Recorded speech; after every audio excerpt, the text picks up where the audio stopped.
Baasa uummata Tigraay olaantummaa paartii biyya bulchuu keessatti qabu tikfachuuf shira garaa xaxuu itti fufeera. Aanaa hawwii guddinaatti humni addaa poolisii Somaalee lola bananiin dhalattoota Somaalee aanicha keessa jiraatan 4 ajjeesuun dhaga'ame. Balaani godaansa seeraan alaatiin lammiilee Afrikaa mudatu ammas akkuma turretti jira.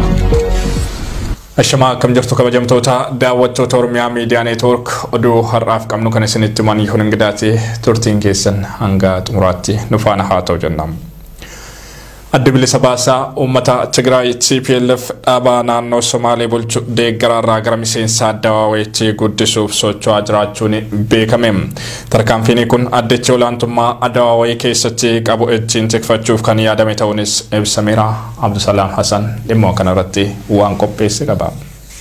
Mootummaa wayyaanee mormii giddugala biyyattii naannoo Oromiyaa ka'umsa godhachuun guutuu biyyattii sochoosee irraa nuuf yaalii hedduu taasisus osoo hin milkaa'in hafaa jira. Yaaliin sirnichi gaaffii uummataa karaa mirga heera biyyattiin isaaniif kenname irra dhaabbatanii gaafataniif deebii haqaa fi madaalawaa kennuu caala tarkaanfilee gaaffii hawaasaa ukkaamsuuf gargaaran jedhanii yaadan fudhachuun mormii uummataa daran hammeesseera. Keessumattuu mormiin pilaanii qindaawaa godina addaa naannoo Finfinnee ka'umsa godhachuun eegale kan tanaan dura barate men adda ta'uunii fi bitaa mirga ballachuun wayyaanee daraan muddamsiisee ture. Gaaffii uummataa dhagaanii deebii kennuu caalaa hooggantoota Oromoo mana hidhaatti guuruu fi jeneraalota isaatti fayyadamuun weerara daangaa Oromiyaa irratti banuun uummata Oromoo fi saboota ollaa walitti buusuuf hojii guddaa hojjetaa turte. Mormiin uummataa cimaa dhufee fi deeggarsa aangawoota olaanoo miseensota paartii biyya bitaa jiranii kan ta'an OPDO fi Andam Horat aangawoota TPLF caalatti sodaa keessa galche. Walitti dhufeenyi hooggantootni naannolee lameenii yeroo dhiyoo as uumanii fi sirnicha keessatti olaantummaan TPLF xumuraa akka argatu dhaabbileen siyaasaa lameen kunneen qabsoon gaggeessaa jiran wayyaanee baaraksuun filannoo biroo akka barbaadan dirqamsiiseera.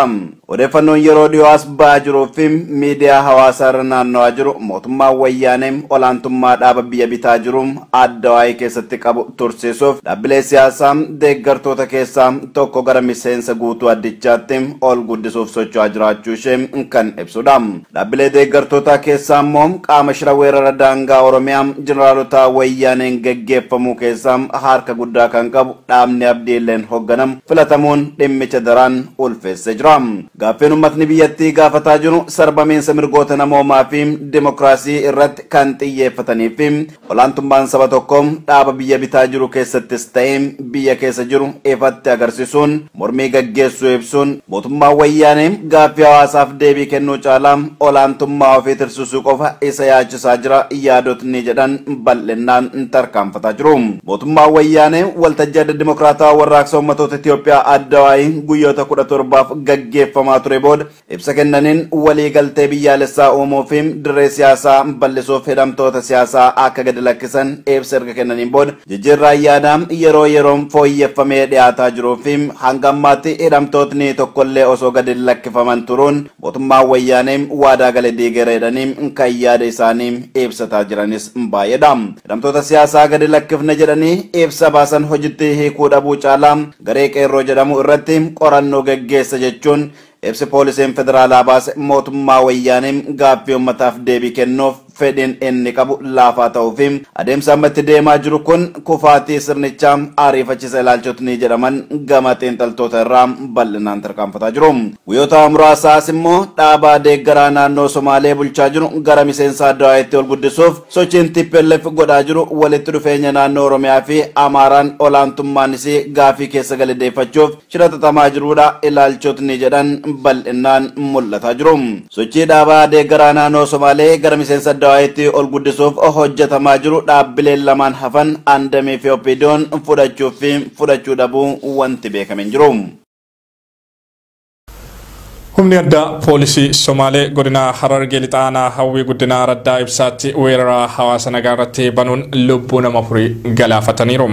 Weerara kanaan namoonni lubbuun darban dhalattoota Somaalee naannichaa jiraatan ta'uu fi kunis hawaasa lameen gidduutti wal dhabbii qabsiisuuf akka ta'e jiraattonni dubbataniiru.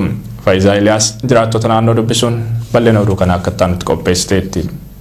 Poolisoonni humna addaa naannoo Somaalee kan mootummaa wayyaaneetiin deeggaramu jiraattota godina Harargee lixaa aanaa hawwii guddinaa ammas tasgabbii dhorkataa jiraachuutu himame. Poolisoonni kunneen irra deddeebiin hawaasa aanichaa irratti dhukaasa banuun lubbuu lammiilee nagaa galaafachaa turuu isiniif gabaasuun keenya ni yaadatama. Jiraattonni aanichaa haalli jiru ammas yaaddeessaa ta'uun wal qabate bobbaa fi gala wallaallee rakkachaa jirraa jechuun dubbatu. Haaluma kanaan guyyaa kaleessaa araddaa ibsaa jaamutti weerara poolisoonni humna addaa naannoo Somaalee hawaasa nagaa irratti banteen lubbuu lammiilee Somaalee afur galaafachuun kanneen hafan sadii akka madeessatu himama. Kaleessa achi namni keenya waan taane isaanumarraa bas namni afur kufe achirratti fayyumaa nagaa oduma haroo namaa jirti horii itti naqalee godhana. Somaaleerraa deemalee nama keenya irraa haruma isaanii jirti balfanii bishaan cabsanii deeman. Waraanni keenya achuma achirratti nama afur irraa kufeene achumaan dheessan sanbooda makalaakayaan birree orianii bakka isaanitti jechuun jechuu bakka duraan jiran irraa ka'anii kan deemaa bulanii haroo namaa cabsan. Lola kanas kan duraanii irraa wanni adda isa godhe hawaasni aanaa hawwii guddinaa araddoota hunda irraa waliif dirmachuudhaan bifa qindoomina qabuun diina isaanii ofirraa ittisuudha. Poolisoonni kunneen yeroo ammaa araddaalee aanichaa hundumaan dheeffachuun kan weerara kana gaggeessaa jiran ta'uu dubbatan. Mootummaan kun gocha gara jabeenyaa uummata Oromoo irratti raawwataa jiru kana qeequudhaan sirna abbaa irrummaa uummata nagaa irratti fe'amee jiru kana hundeedhaan jijjiiruudhaaf ammoo uummanni biyyattii gamtaadhaan ka'uu qabaa jechuun dhaaman. Dhalattoonni aanaa jalduu magaalaa Finfinnee jiraatan lammiilee qe'ee isaanii irraa buqqa'an daawwachuun gargaarsa midhaan nyaataa birrii 500 fi 25,000 olitti tilmaamamu taasisan. Qeerroonni godina Arsii magaalaa Roobee gama isaaniitiin karaa dheeraa qaxxaamuranii godina Baalee aanaa laga hidhaa deemuun lammiilee Oromoo daangaa irraa buqqaafamaniif gargaarsa taasisaniiru. Muhammad Fantaallee gabaasota bakka garaagaraa irraa nu dhaqqaban akkattaa nutti qindeessiseera. Gargaarsa lammiilee Oromoo naannoo Somaalee keessaa buqqa'aniif taasifamaa jiru ammas haala ho'aadhaan cimee itti fufee jira. Lammiilee Oromoo kumaatamaan qe'ee fi qabeenya isaaniirraa funqolfaman dahoo godhanii fi utubuuf uummanni Oromoo biyya keessa falaan waan qabuun imala gargaarsaa jalqabeen har'a naannoo magaalaa Finfinnee fi magaalota Oromiyaa adda addaatti duulli manneen jireenyaa ijaaruu jalqabee jira. Tibba kana immoo dhalattoonni aanaa jalduu jiraattonni magaalaa Finfinnee mata duree wal bira jirraa fi dhaadannoo daangaan keenya dhiiga keenyaan lammii keenya humna keenyaan jedhu qabatanii imala lammii keenya naannoo Somaalee keessaa sababa Oromummaa isaanii qofaan buqqaafamanii gidirfamaa jiraniitiif akka lakkoofsa Bashaatti guyyaa 24 bara 2010 taasisaniin lammiilee Oromoo kaampii garaagaraa keessa qubsiifaman daawwatanii jiru. Ijaaramiinsa gaarii ta'een tuutni adda durummaan gargaarsa kanaaf malee jiraattota aanaa jalduu magaalaa Finfinnee afooshaa aanaa jalduu afooshaa Abeebee Kooluu hoteelaa fi iddoo bashannanaa guutee akka ta'anis odeeffannoon arganne ni mirkaneessa. Tuunni kun ilmaan Oromoo Oromummaa isaaniitiin yakkamuun rakkoo mudatan kanaaf adooduun lammiilee Oromoo aanaa Doobbaa kaampii Ciroom kaampii Qunni hirna yookaan xuulloo keessa qubsiifaman daawwachuun deeggarsa midhaan nyaataa fi wantoota garaagaraa konkolaataa 4 kan gara qarshii 500 fi 25,000 itti tilmaamamu ruuza kuntaala 100 daakuu kuntaala 250 fi huccuu adda addaa raabsuun lammiilee gadadoo jireenyaa keessatti shira diinatiin kufaniif dirmannaa godhanii akka jirantu addeeffame. Tuutni kunis imala taasiseef milkaa'uun nagayaan gumaata tumsaa kennatee gara magaalaa Finfinneetti deebi'ee jira. Oduma wal fakkaatuun qeerroon godina Arsii magaalaa Roobee Garjeedatis lammiilee Oromoo daangarraa dhiibamuun buqqaafamanii rakkachaa jiran deemanii ilaaluudhaaf waraqaa eeyyamaa imala karaa gaafataa turanii jiru. Bulchiinsa aanaa Leemuu fi Bilbiloo waraqaa kana hin laanneefim. Haa ta'u qeerroleen kun eeyyama dhabanillee lammiilee beelaaf dheebuun hiraarfamaa jiraniif gargaarsa midhaan nyaataa konkolaataatti fe'atanii imala karaa dheeraa kiiloomeetira 460 amna fagoo qaxxaamuruun godina Baalee aanaa laga hidhaa Beeltoo jedhamuun beekamtu buufata qubannaa addeellee dhaqanii waan qabatanii dhaqaniif arjooman. Tuutni qeerroo Roobee kun gumaata gargaarsaa malees buleeyyan isaanii rakkoo akkaan hamtuu keessatti argaman kana ijaanis laalanii hamilee kennuudhaan jajjabeessanii jiru. Gargaarsi kunis immoo kan jalqabaati malee kan xumuraati miti jechuun deeggarsa birootiin immoo deebanii kalaalanis waadaa galanii jiru. Baqattoonni Oromoo biyya Sudaan magaalaa Kaartuum jiraatan dararaanii poolisii biyyattiin nurratti raawwatamu hammaateera jedhan waraqaa eenyummaa ofii isaaniitiin nuuf kennanii gatii dhabsiisuun mana hidhaan buusanii horii guddaa nu gaafachaa jirus jechuun komataniiru. Usmaan Baayyoo bal'ina oduu kana qopheesseera.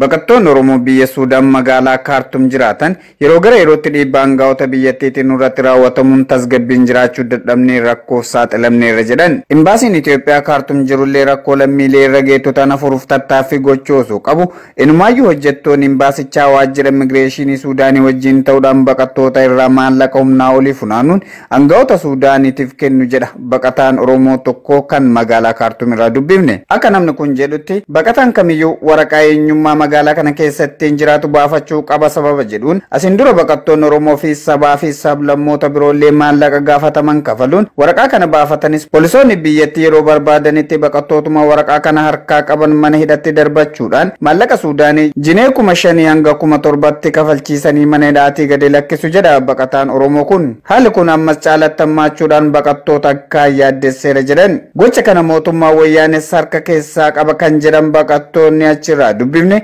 imbaasiin Itoophiyaa Kaartum jirus ibsa dhimma kafaltii waraqaa eenyummaa baqattootaa ilaalchisuun baaseen waggaa tokko oliif dhimma kana irratti mootummaa Suudaanii wajjin marii taasisaatiin ture jechuun garuu kafaltii waraqaa eenyummaa baqattootaaf qarshiin asin dura murtaa'e kan hin hir'anne ta'uu imbaasiin Itoophiyaa beeksiseera jedhu baqattoonni. Itti dabaluun baqataan kun akka ibsetti waraqaan eenyummaa jinee Suudaanii 2,000 kafaluudhaan baafamu kanaan warshaalee garaagaraa keessatti qacaramnee hojjechuun nuuf hin eeyyamamu. Dhiyeenyuma kana achuma magaalaa Kaartum keessatti dargaggoonni Oromoo waraqaa kana harkaa qaban osoo warshaa tokko keessa hojjechaatiin jiran poolisootaan qabamanii mana hidhatti erga geeffamaniin booda tokko isaanii irraa maallaqa biyya sanaa jinee 7,000 kafalchiisuudhaan gadi lakkisan jedheera. Bitaaqichi suni seera qabeessaa miti. Bitaaqaan abbaa 2,000 ka jedhan kana yoo fudhatte hojiiyyuu hojjechuu hin dandeessu.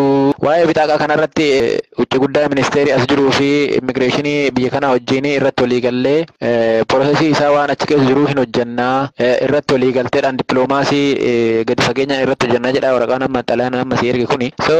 Kana irratti dubbachuuf deemanii jechuu jarri sii galee malee wanni as keessatti deemaa jiru waan baay'ee rakkisaadha. Ati bitaaqaas qabaatte amma isa abbaa 2,000 2,000 kana dhiisii 3,000 4 illee nama baaftu taate jarri yeroo barbaadanitti sirraa fuudhanii cabsanii qarshiisan fuudhanii si gaafatu jechuudha. Wannumaan isaan hojjetan hundumtuu seera qabeessaa miti. Wanni seera qabeessaa takka illee hin jiru kun soba. Bitaaqaan isaan baasanii baafne jedhan kun seera qabeessaa miti takka illee. Isas qabaattee qabaachuu baattee si qabnaan abbaa feetee ta'ii ati 7,000 yookaan 5,000 kafaltu malee namichi gasi baasuu hin jiru jechuudha. Shariikaa soobaa ka jedhan tokko jira achi keessaa gara nama 7 qabanii qarshii 7,000 gaafatanii gad lakkisanii kana gaa warri dhaqee baasii sorruma hin baasii wajjin achi keessa deddeemutu birrii kana jalarraa guuree gatii san kafalanii bahanii birrii 7,000 kafalchiisanii yoo qabanii amma immoo bitaaqaa sana birrii bitaaqaa abbaa 2,000 fooyii san baafadhaatii hamma sanitti namni tokkollee akka hin qabamne mootummaadhaan walii gallee jirra maal jettee odeessitii. Baqattoota Oromoo irratti saamichaa fi dararaa poolisoota Suudaaniitiin isaan irra ga'aatiin ture nutis asiin dura gabaasaa turuun keenna kan yaadatamudha. Garooduu keenya sutumraatti wayitaa ceenoo immoo baqattoonni Afrikaa 150 caalan Liibiyaa irraa gara Awurooppaatti qaxxaamuruuf osoo yaalanii galaana Meeditiraaniyaan keessatti dhidhiman. Namoota dooniin ittiin dhidhimte keessaa 17 qofti lubbuun kan baraaraman yoo ta'u gaagaamni lubbuu sababuma godaansaa seeraan alaatiin mudatu baranas itti fufee jiraachuun ibsameera. Usmaan Abdullatiif gabaasota maddeen garaagaraa irraa argate akka taanutti qopheesseera.